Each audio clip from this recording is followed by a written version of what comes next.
जय हिंद साथियों। दोस्तों, पब्लिक कैरियर यूट्यूब चैनल की तरफ से मैं विनोद एक बार फिर से आप लोगों का मोस्ट वेलकम करता हूं। भारत की संविधान से एक और उपयोगी वीडियो टॉपिक रहेगा संविधान के महत्वपूर्ण अनुच्छेद।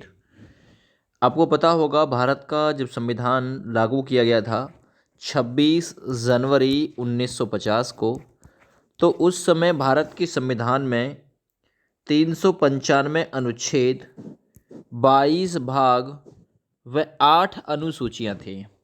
4 अनुसूची और ऐड हो गई। वर्तमान में 12 अनुसूची हैं, 22 भाग हैं और जो आर्टिकल हैं मुख्य रूप से अभी भी 395 ही हैं, लेकिन अगर इसके भाग लगाए जाएं कै ख गए इत्यादि करके तो 465 को क्रॉस कर चुका है।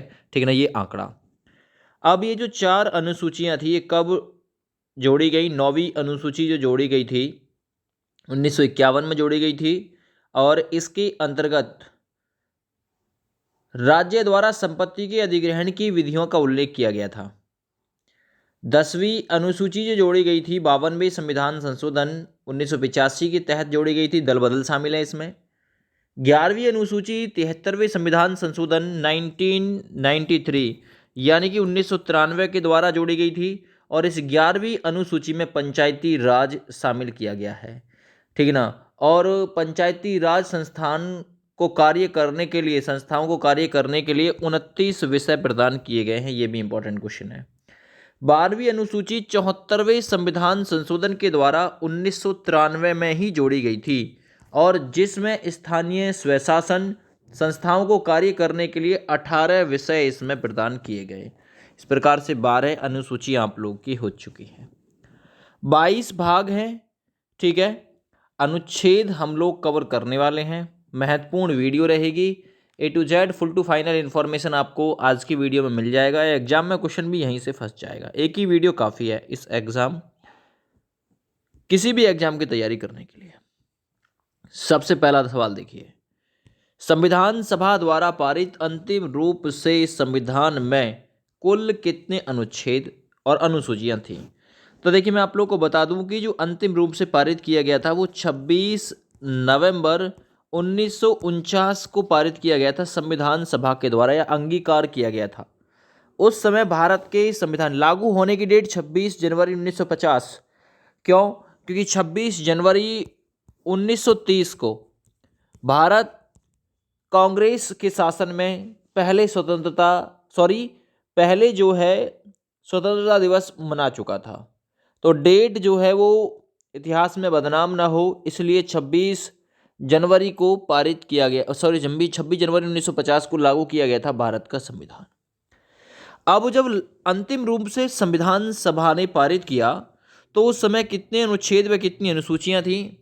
तो इसमें 395 अनुच्छेद व 8 अनुसूचियां थी। सी विकल्प सही है दोस्तों। अब वर्तमान की बात करूं तो 395 से ज़्यादा अनुच्छेद, मूल रूप से आज भी 395, लेकिन 465 से ज़्यादा हो चुके हैं भाग के ख गए मिला के, और 12 अनुसूचियां भाई। आगे बढ़ते, वर्तमान समय में भारतीय संविधान में गणना की दृष्टि से कुल कितने अनुच्छेद और अनुसूचियां हैं? वर्तमान समय में अगर गणना की दृष्टि से पूछे, और अभी भी ये क्वेश्चन आप लोगों से पूछा जाता है, तो भी आप लोग 395 है ना, 395 और 12 ये अनुसूचियां पर ही आप लोग उत्तर करेंगे, यानी विकल्प आप लोग का बी ही बिल्कुल सही आंसर हो जाएगा। मैं आगे बढ़ता हूँ अगले सवाल पे। वर्तमान में भारतीय संविधान में धाराओं की संख्या कितनी है? तो धाराओं की संख्या कितनी है वर्तमान में, बताइए? 395 है ना। मूल रूप से आज भी 395 ही हैं, ये याद रखिएगा। अभी आप लोगों से ये क्वेश्चन पूछा जाए तो बिल्कुल आप लोग याद रखिएगा बी ही विकल्प। ठीक है भैया, इंपॉर्टेंट क्वेश्चन है ये। अच्छा, आगे बढ़ते हैं। भारत के संविधान के किस अनुच्छेद में यह बात कबूली गई है कि इंडिया अर्थात भारत राज्यों का एक संघ होगा? इंडिया अर्थात भारत राज्यों का एक संघ होगा। तो ये जो बात कही गई है ये आर्टिकल फर्स्ट में कही गई है।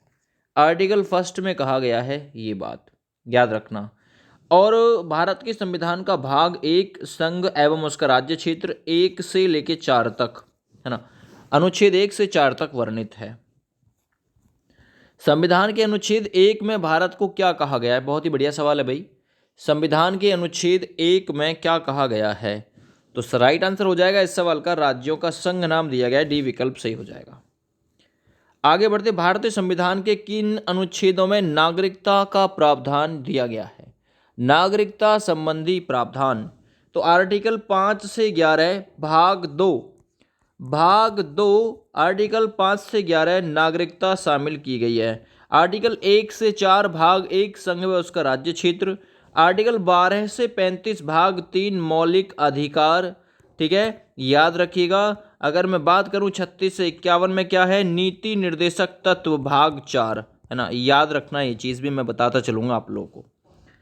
आगे बढ़ जाइए, निम्न में से किन अनुच्छेदों द्वारा भारतीय संविधान नागरिकों को मूल अधिकार प्रदान करता है? मूल अधिकार के बारे में मैंने अभी आप लोगों को बताया ऑलरेडी, भाग 3, है ना, 12 से 35 ऑप्शन ए आप लोगों का सही हो जाएगा।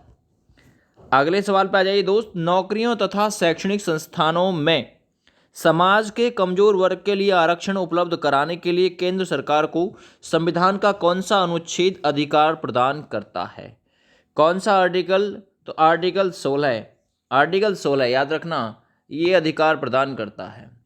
अब इस आर्टिकल 16 में क्या है दोस्त, समझ के चलते हैं आर्टिकल 16 को। लोक नियोजन के विषय में अवसर की समानता, ये आर्टिकल 16 है। आर्टिकल 14 में क्या है दोस्त? कानून के समक्ष समानता, यानी कि कानून की दृष्टि में सब समान है। आर्टिकल 17 में क्या है? तो आर्टिकल 17 अस्पृश्यता, यानी कि छुआछूत का अंत। अनुच्छेद 23 में क्या है दोस्त? तो अनुच्छेद 23 इंपॉर्टेंट है। अनुच्छेद 23 में मानव के साथ दुर्व्यवहार और बलात् श्रम पर रोक है, याद रखना।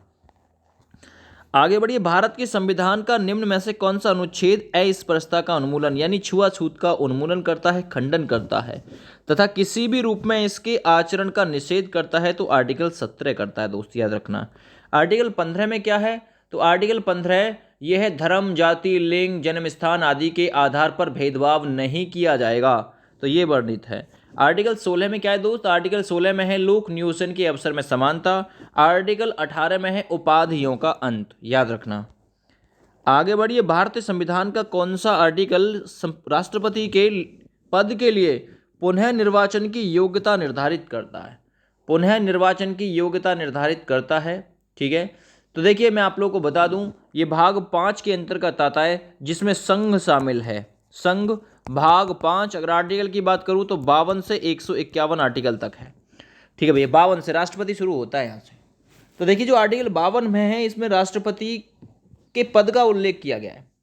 आर्टिकल 54 में क्या किया गया है? तो आर्टिकल 54 में राष्ट्रपति के निर्वाचक मंडल की व्यवस्था की गई है। आर्टिकल 55 में राष्ट्रपति के निर्वाचन संबंधी पद्धति दी गई हुई है। और आर्टिकल 57 में राष्ट्रपति के पुनः निर्वाचन की पात्रता का उल्लेख किया गया। क्वेश्चन है पुनः निर्वाचन वाला, तो पुनः निर्वाचन का तो आप लोगों को पता चल गया, विकल्प यहाँ दोस्त आपका डी सही हो जाएगा। राष्ट्रपति से संबंधित अनुच्छेद आप लोग सुन लीजिए ध्यान से। भारत के राष्ट्रपति पद का उल्लेख आर्टिकल 52। 53 में संघ की कार्यपालिका शक्तियां राष्ट्रपति में निहित होंगी, ये बात बोली गई है। 54 में राष्ट्रपति के निर्वाचक मंडल की व्यवस्था है। आर्टिकल 55 में राष्ट्रपति के निर्वाचन संबंधी पद्धति है। 56 में राष्ट्रपति के कार्यकाल का उल्लेख किया गया आर्टिकल 56 में। आर्टिकल 57 राष्ट्रपति के पुनः निर्वाचन की पात्रता। आर्टिकल 58 राष्ट्रपति बनने के लिए योग्यता। आर्टिकल 59 राष्ट्रपति पद के लिए शर्तें। आर्टिकल 60 वो है आपका राष्ट्रपति द्वारा शपथ का उल्लेख, तो इसकी ट्रिक भी राष्ट्र की नींव रिक्त पद पे 8 शर्तें शपथ पर, है ना। चलिए, राष्ट्रपति पर महाभियोग आर्टिकल 61 राष्ट्रपति पद की रिक्ति भरने के लिए निर्वाचन का समय और आकस्मिक रिक्ति को भरने वाले व्यक्ति का कार्यकाल निर्धारित किया गया है, इसमें 6 माह। और आर्टिकल 62 में इस बात का वर्णन किया गया है, याद रखना। आगे बढ़ते हैं, भारतीय संविधान के किस अनुच्छेद के अंतर्गत भाषण की अभिव्यक्ति की स्वतंत्रता की गारंटी दी गई है, या आप लोग भाषण दे सकते हैं? तो आर्टिकल 19 में ये बात बोली गई है, आर्टिकल 19 में। और जो आर्टिकल 19 है दोस्त, ये आप लोगों को 6 प्रकार की स्वतंत्रता प्रदान करता है ना। बोलने की और अभिव्यक्ति की आज़ादी है, ठीक है। दूसरा, शांतिपूर्ण हथियारों के बिना 19 का ए कहता है बोलने की स्वतंत्रता है, अभिव्यक्ति की आज़ादी है। 19 का बी क्या कहता है? तो देखिए 19 का बी कहता है शांतिपूर्वक बिना हथियारों के कहीं पर इकट्ठा हो सकते हो। 19 का सी क्या कहता है? संगठन या संघ बनाने की स्वतंत्रता है। 19 का डी कहता है देश के किसी भी भाग में आने जाने की स्वतंत्रता है। 19 का ई कहता है देश के किसी भी क्षेत्र में रहने की स्वतंत्रता है। और 19 का जी कहता है दोस्त देश के किसी भी हिस्से में व्यापार करने की आप लोगों को अनुमति है। आर्टिकल 20 क्या कहता है दोस्त? अपराधों के संबंध में दोष सिद्धि यानी दोष सिद्धि के संबंध में संरक्षण। दोष सिद्ध भी हो जाए तो भी संरक्षण कैसे करोगे? तो ये बात आर्टिकल 20 में है। आर्टिकल 21 क्या कहता है दोस्त? तो आर्टिकल 21 कहता है प्राण और दैहिक स्वतंत्रता का अधिकार है, जिंदगी जीने का अधिकार इसी में है। आर्टिकल 21 का एक और पार्ट है 21A, जो कि शिक्षा का अधिकार, जो कि 86वें संविधान संशोधन के तहत ऐड किया गया था, है ना, शिक्षा का अधिकार। तो आर्टिकल 21A में दिया गया है। आर्टिकल 22 में क्या है दोस्त? वो है कुछ दशाओं में गिरफ्तारी, है ना, और उसमें संरक्षण। तो कुछ दशाओं में गिरफ्तारी से संरक्षण, है ना, यानी बचाव, तो उसके बारे में कहा गया है आर्टिकल 22। भारत के संविधान के किस अनुच्छेद में प्रेस की स्वतंत्रता यानी मीडिया की स्वतंत्रता वर्णित है? तो आर्टिकल 19 के फर्स्ट में ये बात वर्णित है, याद रखिएगा। तो सही आंसर यहाँ पे आप लोगों का डी विकल्प बिल्कुल सही हो जाएगा। चलिए, मैं 21 बता चुका हूँ। आर्टिकल 25 सुन लीजिए, जो मैंने बता दिया उसका मैं दोबारा से बताऊंगा नहीं। आर्टिकल 25 में है अंतःकरण और किसी भी धर्म को मनाने और प्रचार करने की स्वतंत्रता।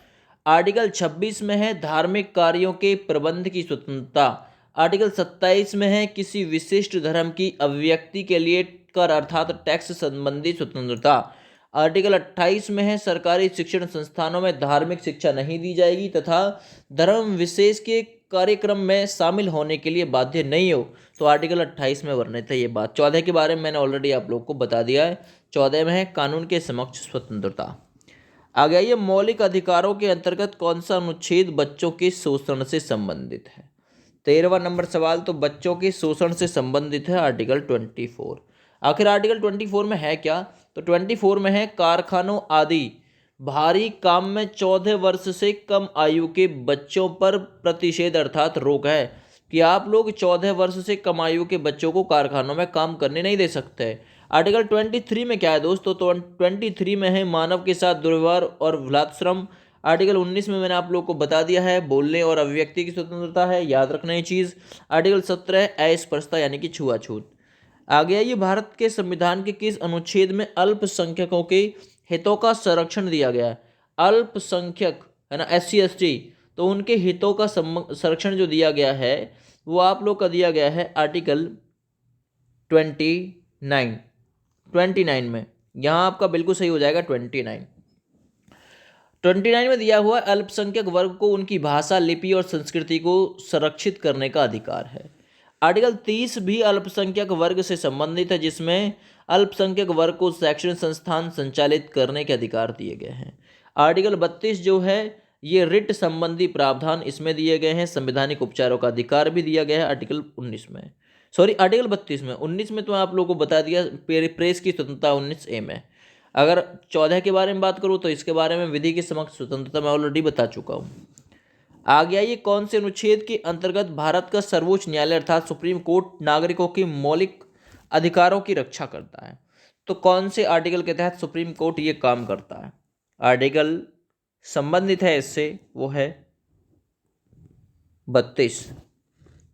ठीक है, 32 नंबर आर्टिकल। 15 नंबर के लिए डी सही हो जाएगा भाई। आर्टिकल 54 ऑलरेडी बता चुका हूँ। आर्टिकल 54 के बारे में मैं अभी राष्ट्रपति से संबंधित है। आर्टिकल 54 राष्ट्रपति के निर्वाचक मंडल की व्यवस्था है। आर्टिकल 61 है राष्ट्रपति पर महाभियोग। आर्टिकल 74 दोस्त क्या है? तो 74 है राष्ट्रपति को सलाह देने के लिए मंत्री परिषद का उल्लेख। आ जाइए आगे। भारतीय संविधान के किन अनुच्छेदों में राज्य के नीति निर्देशक तत्व दिए गए हैं?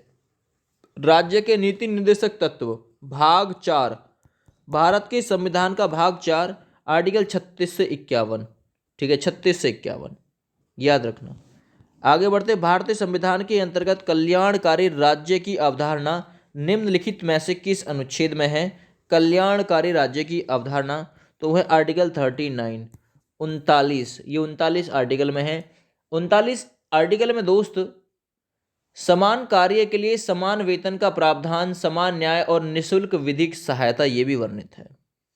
ठीक है भैया, चलिए सही आंसर है इसका 39 का, सही आंसर 39 जाएगा। आगे मैं बात करता हूँ 36 की, तो 36 में राज्य की परिभाषा है। 37 में नीति निर्देशक तत्व न्यायालय में वाद योग्य नहीं माना गया है। 37 में नीति निर्देशक तत्वों को न्यायालय में वाद योग्य नहीं माना गया है। 38 में राज्य लोक कल्याण की वृद्धि में व्यवस्था करेगा, ऐसा बोला गया है। 40 में ग्राम पंचायतों का गठन है, ग्राम पंचायतों का गठन।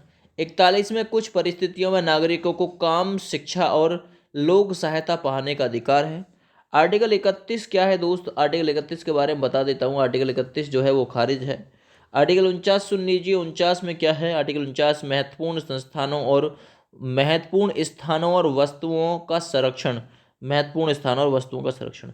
आर्टिकल 51 में है अंतर्राष्ट्रीय शांति और सुरक्षा संबंधित प्रावधान, इंपॉर्टेंट है ना, अंतर्राष्ट्रीय शांति और सुरक्षा संबंधी प्रावधान। भारतीय संविधान का कौन सा अनुच्छेद राज्य सरकारों को ग्राम पंचायत गठन करने का अधिकार देता है? तो ग्राम पंचायत गठन करने का अधिकार आर्टिकल 40 देता है दोस्त। आर्टिकल 37 में क्या है, तो आर्टिकल 37 में है नीति निर्देशक तत्व न्यायालय में वाद योग्य नहीं है। आर्टिकल 32 ऑलरेडी मैं आप लोगों को करा चुका हूँ, इसमें रिट संबंधी प्रावधान है, संवैधानिक उपचारों का अधिकार है। आर्टिकल 51 में क्या है, तो अंतर्राष्ट्रीय शांति और सुरक्षा संबंधी प्रावधान।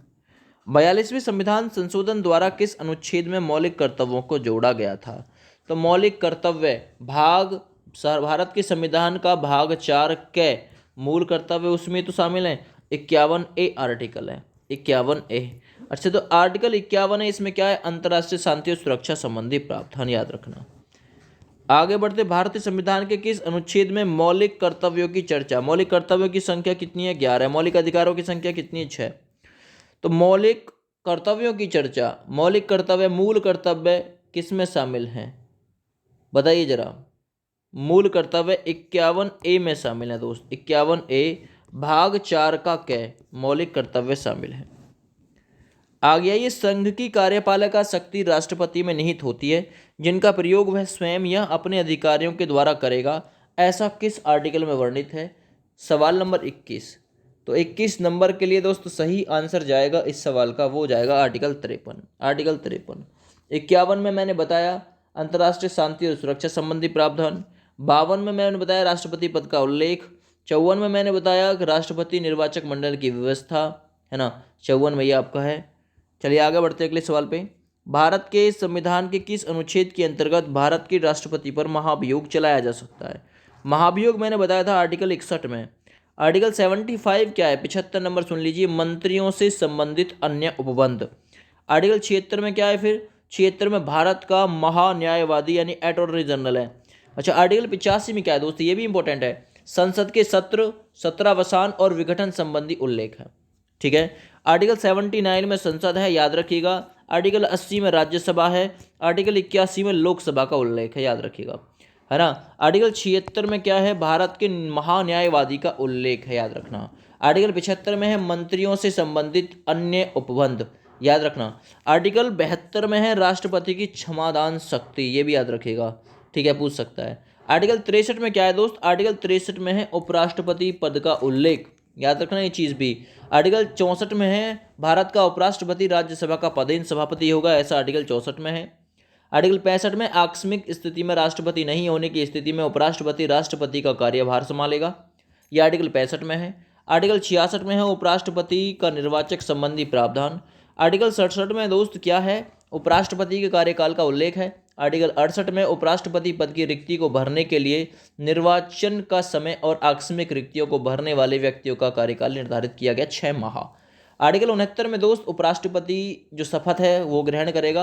आर्टिकल 70 में है अन्य किसी आकस्मिकता में राष्ट्रपति के कर्तव्यों का निर्वहन करेगा।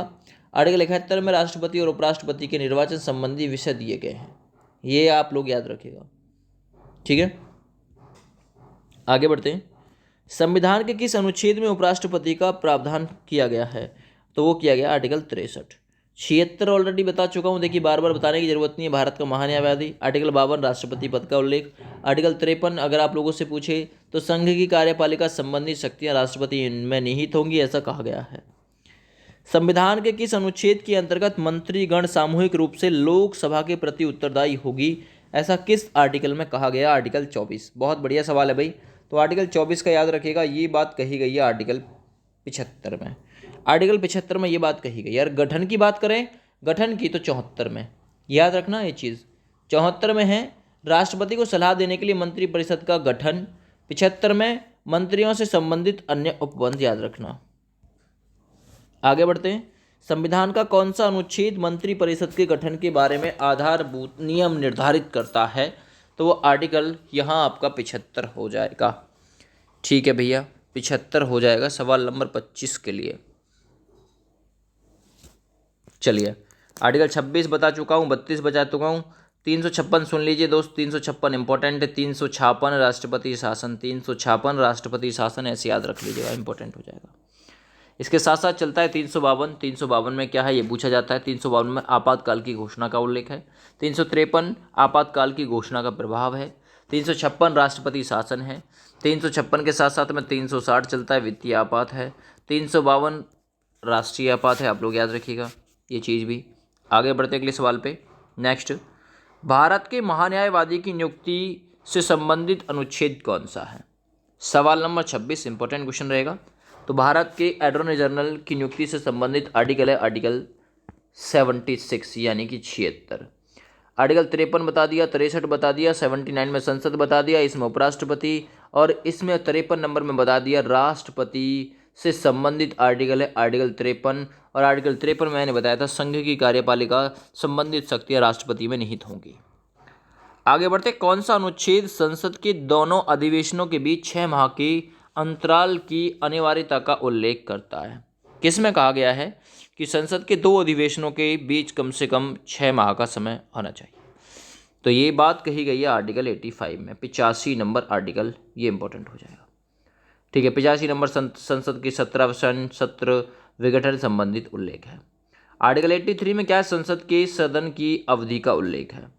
आर्टिकल 82 में प्रत्येक जनगणना के बाद सीटों का पुनः समायोजन है। आर्टिकल 81 लोकसभा का उल्लेख, 80 राज्यसभा का उल्लेख, 79 संसद का उल्लेख। राष्ट्रपति संविधान के किस अनुच्छेद के अंतर्गत लोकसभा को भंग कर सकता है? जो लोकसभा भंग हो जाती है दोस्त, याद रखिएगा वो 85 संसद सत्रावसान, यही तो है इसमें।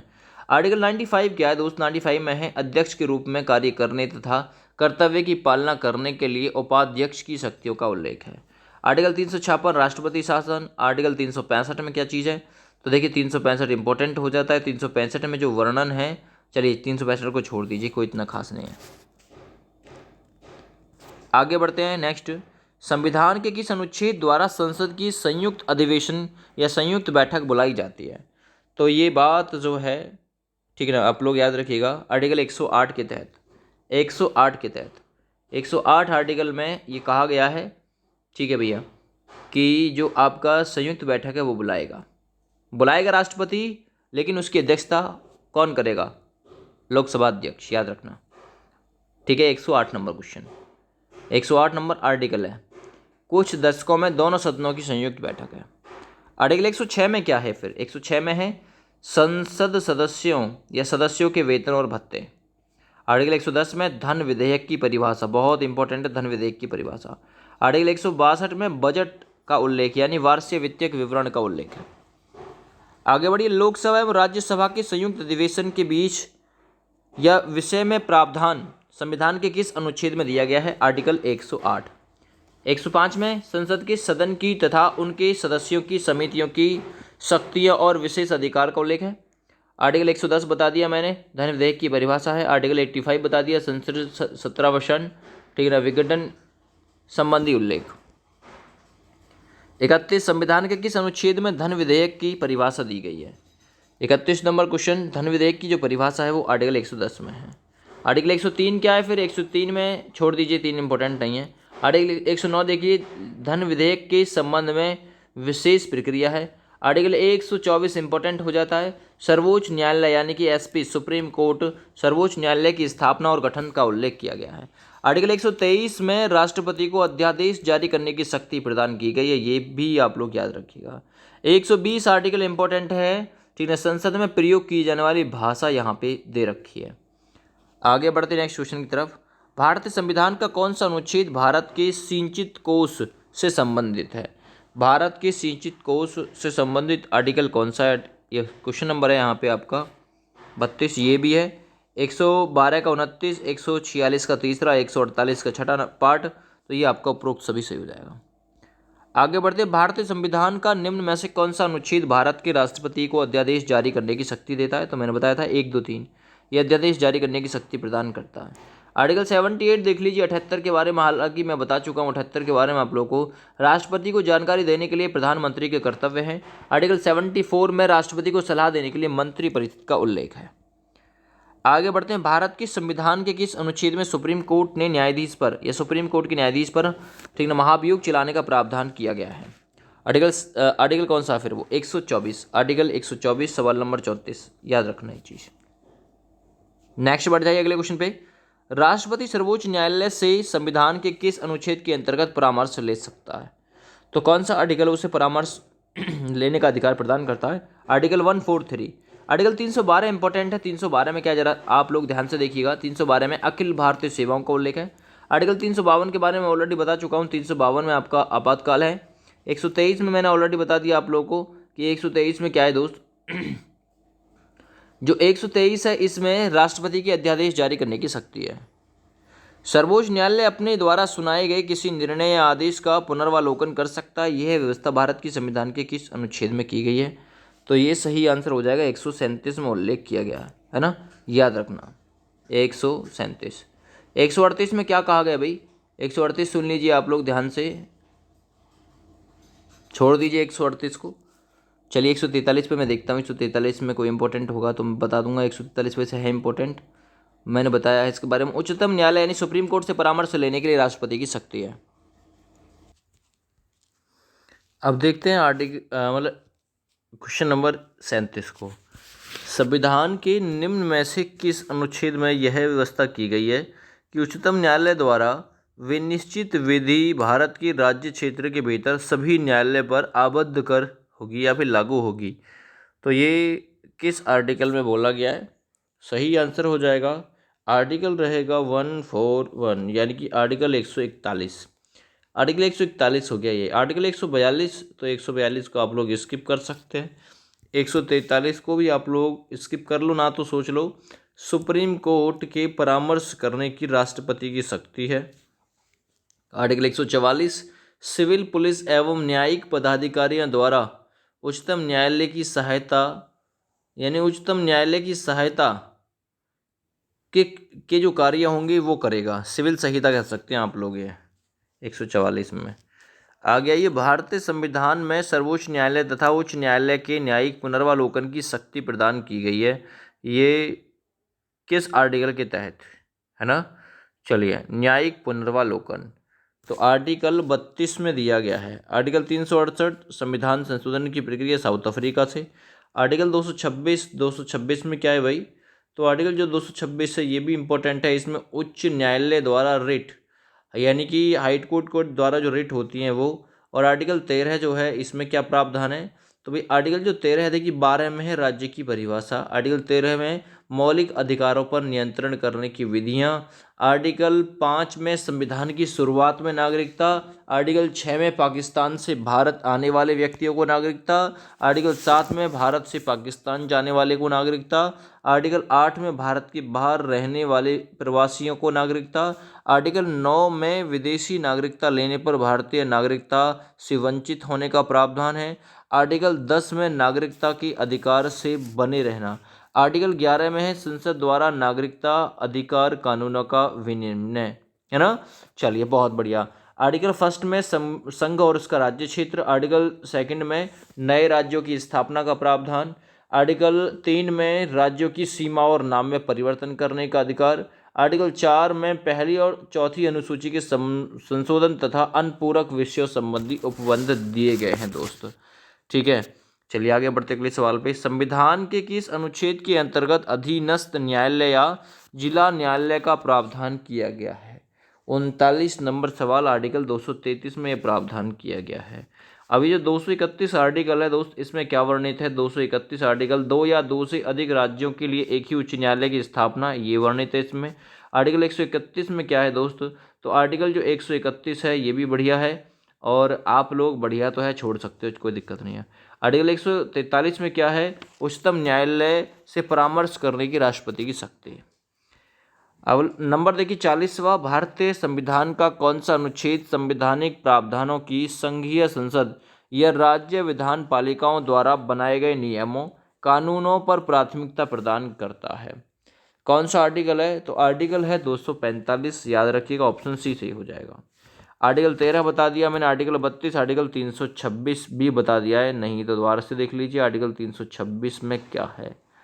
आर्टिकल 326 लोकसभा और विधानसभा के लिए निर्वाचक वयस्क मताधिकार के आधार पर होगा, ये वर्णित है। किस अनुच्छेद के तहत अविशिष्ट शक्तियां केंद्र के पास में प्राप्त हैं? 41 नंबर क्वेश्चन, सही आंसर आर्टिकल 248। आर्टिकल 245 में क्या है दोस्त? आर्टिकल 245 क्या व्याख्यान करता है? संसद द्वारा राज्यों के विधानमंडलों द्वारा बनाई गई विशेष विधियों का विस्तार है। आर्टिकल 246 छोड़ सकते हो, आर्टिकल 247 भी आप लोग छोड़ सकते हो।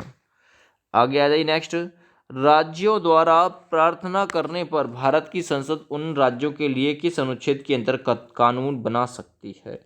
आर्टिकल 42, बहुत ही बढ़िया क्वेश्चन है। तो किस अनुच्छेद के अंतर्गत कानून बना सकती है? आर्टिकल 252 के अंतर्गत, याद रखना 252 के अंतर्गत बना सकती है। ठीक है, चलिए 254 सुन लीजिए। 254 में संसद द्वारा बनाई गई विधियों और राज्यों के विधानमंडलों द्वारा बनाई गई विधियों में असंगति इसमें दे रखी है। आगे बढ़िए, भारतीय संविधान के अंतर्गत निम्नलिखित में से कौन सा अनुच्छेद संसद को राज्य सूची के संबंध में विधि बनाने यानी कानून बनाने की जो स्वीकृति है वो प्रदान करता है, शक्ति प्रदान करता है? आर्टिकल 43 सही आंसर है, आर्टिकल 249। आर्टिकल 115 क्या है? तो ऑलरेडी 115 के बारे में बता चुका हूँ, नहीं तो सुन लीजिए, 115 छोड़ दीजिए, कोई दिक्कत नहीं है। आर्टिकल 116 छोड़ सकते हैं। आर्टिकल 114 में विनियोग विधेयक। आर्टिकल 113 में संसद में प्राक्कलन के संबंध में प्रक्रिया। आर्टिकल 112 में वित्तीय विवरण अर्थात बजट संबंधी प्रावधान है। ठीक है भैया, आगे बढ़ते नेक्स्ट, भारतीय संविधान का कौन सा अनुच्छेद संसद को अंतर्राष्ट्रीय समझौतों को लागू करने के लिए विधि निर्माण करने की शक्ति प्रदान करता है? ठीक है, 44 नंबर सवाल, सही आंसर है आर्टिकल 253। चलिए आगे बढ़ते हैं, केंद्र राज्य के प्रशासनिक संबंध भारतीय संविधान के किस अनुच्छेद में वर्णित हैं? ठीक है, आर्टिकल कौन सा है? 45 नंबर से संबंधित 256 से 263, याद रखना। आगे बढ़ते हैं,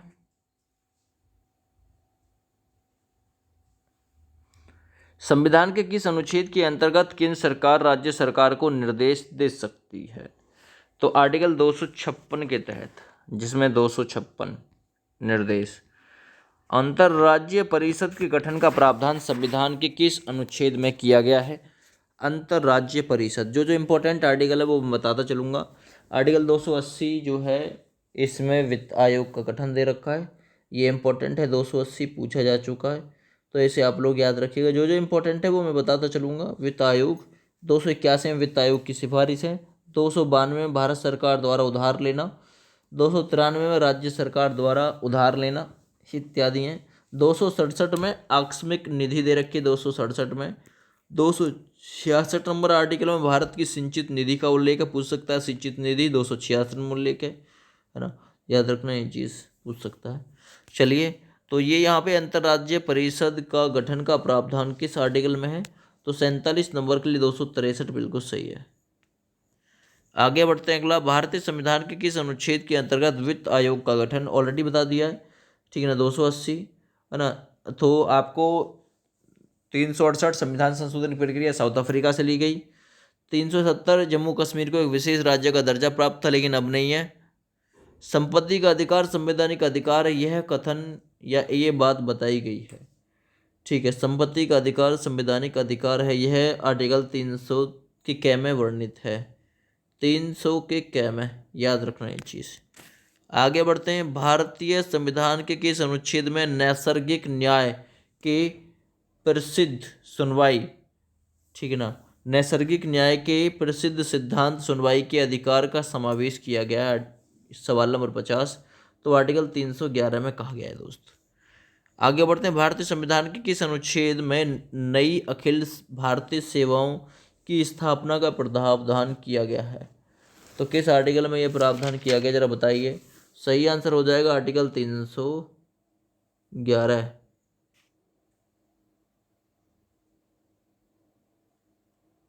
नहीं नहीं नहीं नहीं नहीं नहीं, क्वेश्चन नंबर है 51, और 51 के लिए सही आंसर है अनुच्छेद 312। वही तो सोच रहा था मैं, आर्टिकल 312। अगला देखिए। संविधान के किस अनुच्छेद द्वारा लोक सेवा आयोग को संरक्षण प्रदान किया गया है? लोक सेवा आयोग को संरक्षण दिया गया है आर्टिकल 311 के तहत। आगे बढ़िए। संविधान के किस अनुच्छेद द्वारा संघ और उसके राज्यों के लिए लोक सेवा आयोग का प्रावधान किया गया, यानी यूपीएससी लोक सेवा आयोग का उल्लेख है 315 में। आगे बढ़ते। संविधान का उल्लेख 312 अनुच्छेद जो है वो किसका करता है?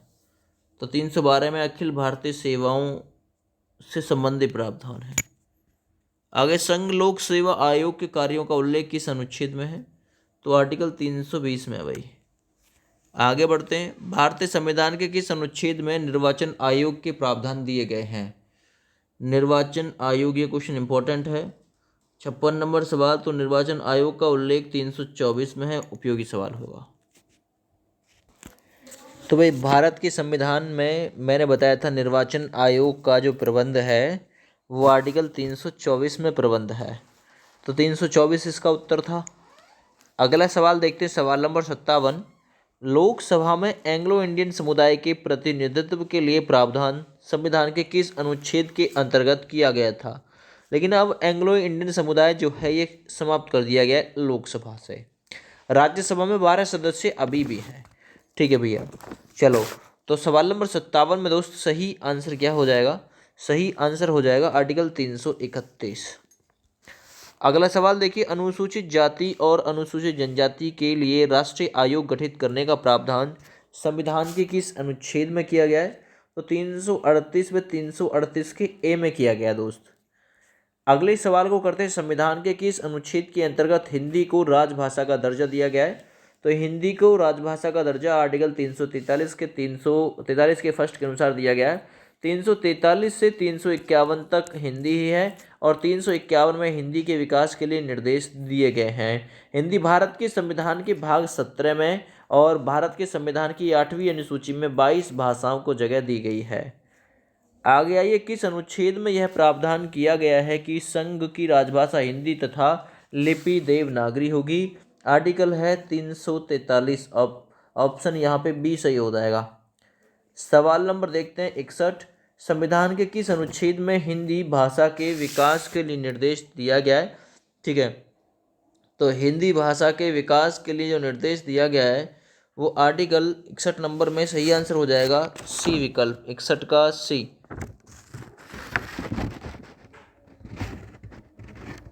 देख लेता हूँ एक बार इसे मैं। हाँ, 343। आगे आइए अगले सवाल पे। भारत में बाहरी आक्रमण अथवा सशस्त्र विद्रोह के कारण भारत के राष्ट्रपति द्वारा राष्ट्रीय आपातकाल की घोषणा किसके अंतर्गत की गई है? राष्ट्रीय आपातकाल की घोषणा किसके अंतर्गत की गई है? 62 नंबर सवाल है वो है 352, 360 वित्तीय आपात, 356 राष्ट्रपति शासन। ठीक है, आपातकाल ये होगा। संविधान संशोधन प्रक्रिया 368 में हो गई। इससे जो पहला सवाल था वो ये सवाल था, हिंदी के विकास के लिए निर्देश किस आर्टिकल में दिए गए हैं? हिंदी भाषा के विकास के लिए निर्देश 351 में दिया गया है। लेकिन यहाँ पे अगर मैं 343 की बात करूँ तो 343 में संघ की राजभाषा का उल्लेख किया गया है। अब यहाँ है भारत के संविधान के किस अनुच्छेद में हिंदी भाषा के विकास के निर्देश दिए गए हैं? तो इसके लिए आर्टिकल 351 था, ना कि 343। याद रखना ये चीज़, ये करेक्शन कराना था मुझे। आगे आइए। संविधान के किस अनुच्छेद के तहत राज्यों में संवैधानिक तंत्र के विफल होने पर राष्ट्रपति शासन 356 है ना, ऐसे याद रखिए। वित्तीय आपात 360, ये याद रखिएगा। आगे आते संविधान के किस अनुच्छेद के आधार पर वित्तीय आपात की उद्घोषणा की गई है? वित्तीय आपात 360, अनुच्छेद 352 में आपातकाल दे रखा है, आपातकाल की घोषणा। 356 राष्ट्रपति शासन। अगर मैं बात यहाँ पे 355 की करता हूँ तो छोड़ सकते हो। आगे करिए 365 नंबर सवाल। संविधान में मंत्रिमंडल शब्द का एक बार प्रयोग हुआ है और यह किस आर्टिकल में हुआ है? तो याद रखना आर्टिकल 352 में हुआ है ये शब्द का प्रयोग, मंत्रिमंडल का। ऑप्शन यहाँ पे ए सही हो जाएगा दोस्त। क्लियर है भाई? आगे बढ़ते नेक्स्ट क्वेश्चन। संविधान के अनुच्छेद 350 ए के अधीन उपलब्ध किससे उपबंध किससे संबंधित है? तो ये प्राथमिक स्तर पर मातृभाषा में शिक्षा की सुविधाओं की व्यवस्था संबंधी उपबंध है। 343 से 351 तक हिंदी भाषा ही शामिल है ना। संसद को संविधान संशोधन करने का जो आर्टिकल दिया गया है वो कौन सा है? तो आर्टिकल 368 के थ्रू है ना संसद जो है वो संशोधन कर सकती है भारत के संविधान में। आगे बढ़ते हैं। भारत के संविधान का अनुच्छेद 368 किससे संबंधित है? तो संविधान में संशोधन करने की भारत की संसद की शक्ति इसमें निहित है। आगे बढ़ते संविधान का वह कौन सा आर्टिकल है जिसके दुरुपयोग की शिकायत संसद के भीतर तथा बाहर सर्वाधिक हुई और जिसका प्रयोग केंद्र में सत्तारूढ़ दल ने अनेक बार किया है? तो 69 नंबर में सही आंसर है वो है आर्टिकल 356, है ना, याद रखना। 370 जिसके थ्रू जम्मू कश्मीर को विशेष राज्य का दर्जा प्राप्त था। 360 वित्तीय आपात। 352 में आपातकाल। आगे आइए, किस अनुच्छेद के अंतर्गत जम्मू कश्मीर को भारतीय संविधान द्वारा विशेष स्थिति प्रदान की गई थी? तो वो 370 के थ्रू की गई थी। आगे बढ़ते संविधान के किस आर्टिकल के तहत नागालैंड राज्य के संबंध में विशेष उपबंधों का प्रावधान दिया गया है? तो आर्टिकल था 371 का कै, याद रखो। अगले सवाल पे आ जाते हैं। अनुच्छेद 107 किससे विशेष दर्जा प्रदान करता था? ठीक ना, किसे विशेष दर्जा प्रदान करता था? जम्मू कश्मीर को एक विशेष राज्य का दर्जा प्रदान करता था आर्टिकल 370। अनुच्छेद 356 का संबंध किससे है? 356 राष्ट्रपति शासन, याद रखना। आगे बढ़ते नेक्स्ट क्वेश्चन की तरफ। भारतीय संविधान के किस आर्टिकल में विभिन्न राज्यों से संबंधित विशिष्ट प्रावधान दिए गए हैं? 74 नंबर सवाल। सही आंसर आर्टिकल 371। आगे बढ़ते भारत के संविधान के आर्टिकल 37 यानी 371 के जी में दिए गए विशिष्ट उपबंध किस राज्य से संबंधित है? 371 के जो जी में दिया हुआ है वो मिजोरम राज्य के संबंध में इंफॉर्मेशन दी गई है। आगे आ जाते हैं। संविधान के किस अनुच्छेद के प्रावधानों के अंतर्गत भारत सरकार द्वारा भारत रत्न 1954 में जिसकी स्टार्टिंग हुई, पद्म विभूषण आदि अलंकरण प्रदान किए जाते हैं? तो ये किस आर्टिकल के तहत? ठीक है ना, तो याद रखिएगा आर्टिकल अनुच्छेद 18 जिसमें उपाधियों का अंत भी है और ये अलंकरण प्रदान किए जाते हैं इसी के थ्रू। आगे आ जाते हैं। संविधान के किन अनुच्छेदों के अंतर्गत अल्पसंख्यकों को अपनी संस्कृति संरक्षण तथा अपनी पसंद की शिक्षा संस्थाओं की स्थापना करने का अधिकार है?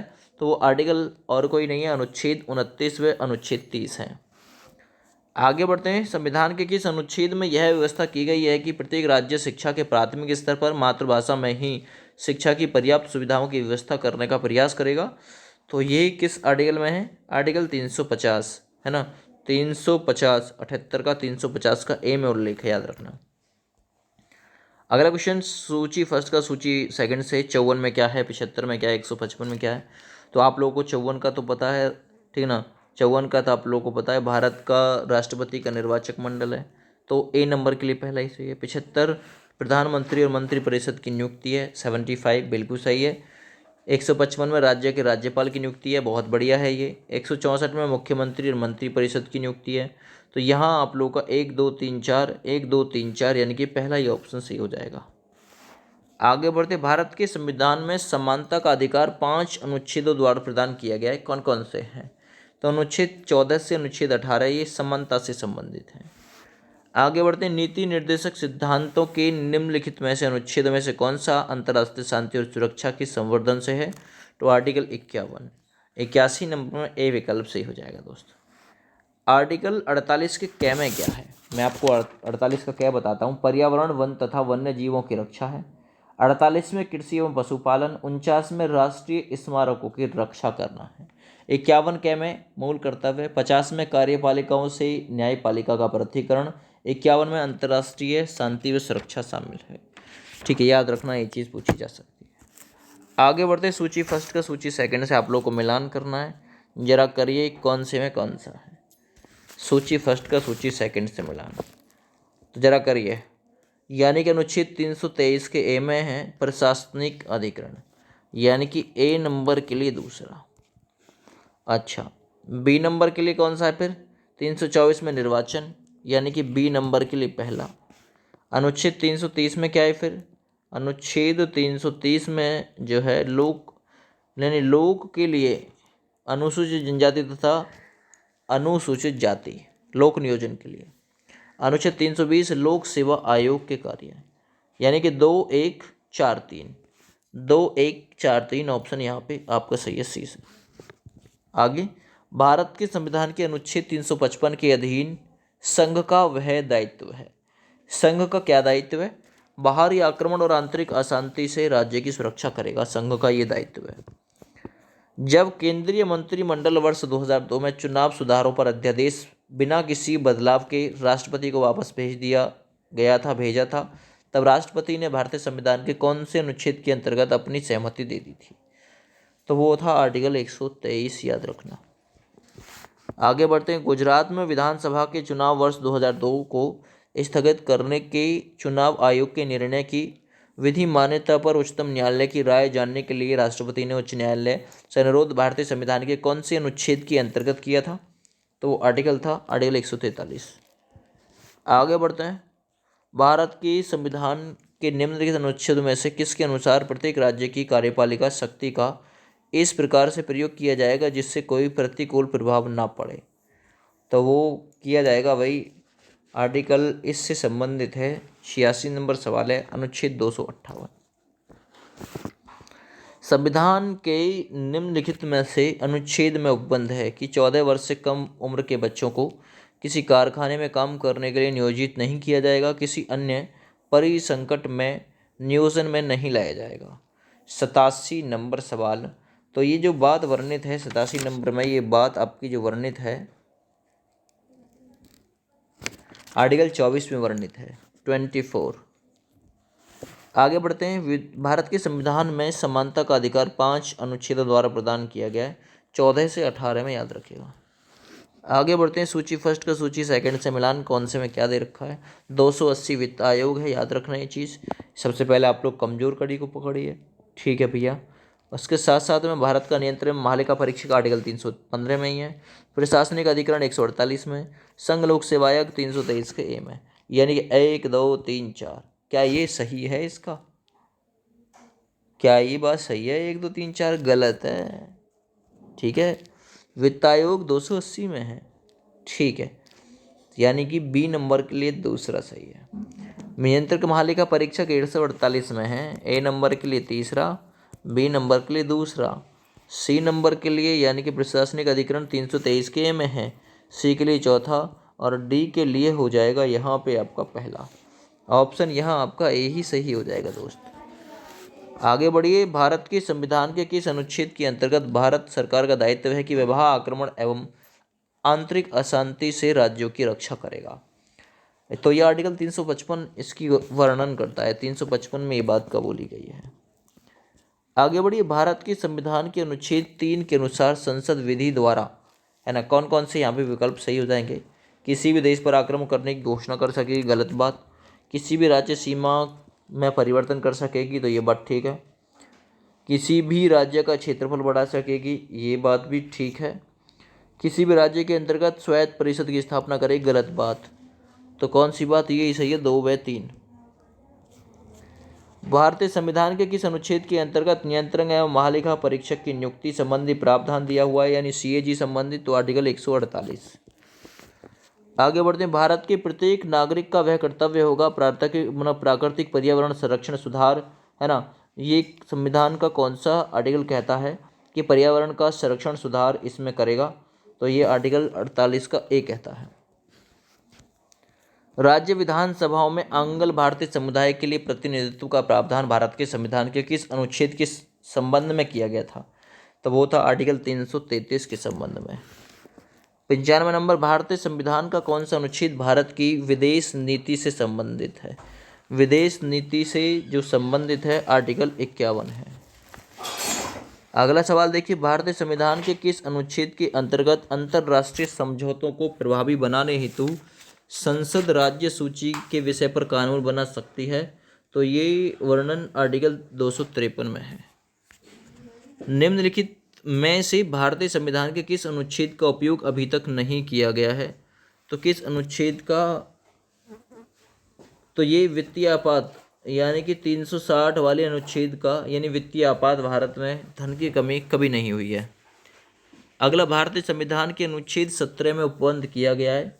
तो अनुच्छेद 17 में अस्पृश्यता उन्मूलन और 18 में उपाधियों का अंत। नीति आयोग भारत के संविधान के किस अनुच्छेद के तहत गठित किया गया? सही आंसर, नीति आयोग जो गठित किया गया था तो 280 में वित्त आयोग है। ठीक है, 280 वित्त आयोग का गठन 1890 में। 282 में संघ या राज्य द्वारा अपने राज्य मतलब राजस्व के लिए किए जाने वाला व्यय शामिल है। ठीक है, तो इनमें से कोई नहीं, नीति आयोग भारत की संविधान के इनमें से किसी भी अनुच्छेद में शामिल नहीं है। 281 में वित्त आयोग की सिफारिशें शामिल हैं। 100वां नंबर, किसी राज्य में विधान परिषद की स्थापना और समाप्ति का प्रावधान किस आर्टिकल में है? तो आर्टिकल 169 में है।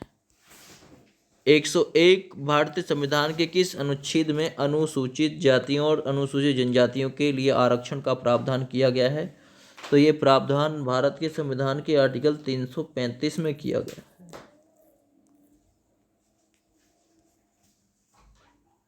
चलो भाई, तो अनुच्छेद से संबंधित जो जानकारी है वो कंप्लीट।